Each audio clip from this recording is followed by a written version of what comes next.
Hi കൂട്ടുകാരെ, ഞാൻ ഇന്ന് തെന്നാലി രാമൻ്റെ ചെറിയ കഥയുമായാണ് ഇവിടെ വന്നിരിക്കുന്നത്. തെന്നാലി രാമൻ ഗർലപതി രാമകൃഷ്ണൻ എന്നാണ് ശരിയായ പേര്. വിജയനഗര സാമ്രാജ്യത്തിലെ തെലുങ്കു കവിയും പണ്ഡിതനും ഉപദേഷ്ടാവുമായിരുന്നു അദ്ദേഹം.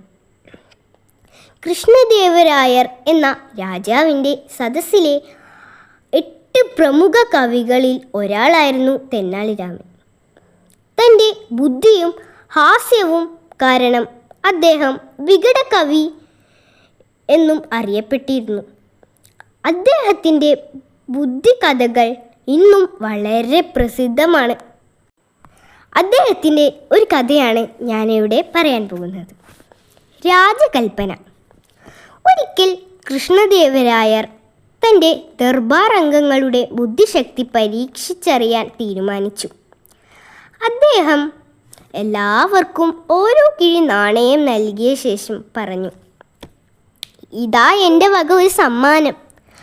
ഒരാഴ്ച കൊണ്ട് ഈ നാണയങ്ങൾ നിങ്ങളുടെ ഇഷ്ടമനുസരിച്ച് ചെലവാക്കാം. എല്ലാവർക്കും സന്തോഷമായി. ചക്രവർത്തിയെ എല്ലാവരും ഒരുപോലെ വാഴ്ത്തി. പക്ഷേ ഒരു വ്യവസ്ഥയുണ്ട്. ചക്രവർത്തി പറഞ്ഞു, എന്താണ് തീരുമാനസേ? നിങ്ങൾ ഓരോ നാണയവും എൻ്റെ മുഖം കണ്ടുകൊണ്ട് വേണം ചെലവാക്കാൻ. ഓ, അത്രയേ ഉള്ളൂ. അതത്ര വലിയ കാര്യമാണോ? പണം കിട്ടിയ സന്തോഷത്തിൽ ആരും കൂടുതലൊന്നും ചിന്തിക്കാൻ പോയില്ല.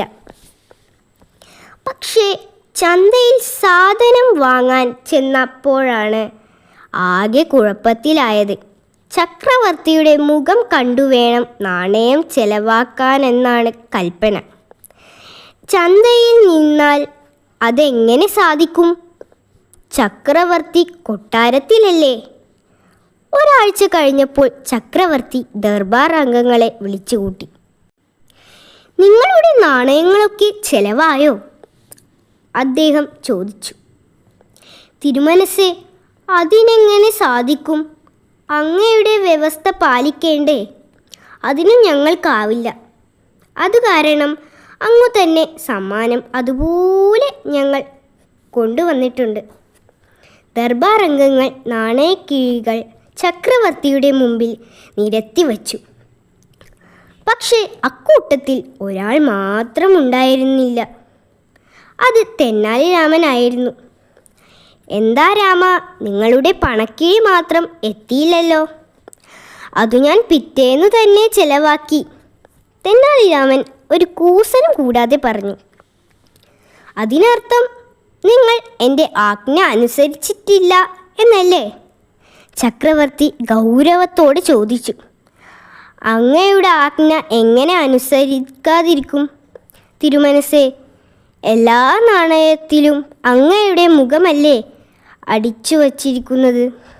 ഓരോ തവണയും അതിലെ അങ്ങയുടെ മുഖം നോക്കി വന്ദിച്ചുകൊണ്ടാണ് ഞാൻ ഓരോ നാണയവും ചെലവാക്കിയിരുന്നത്.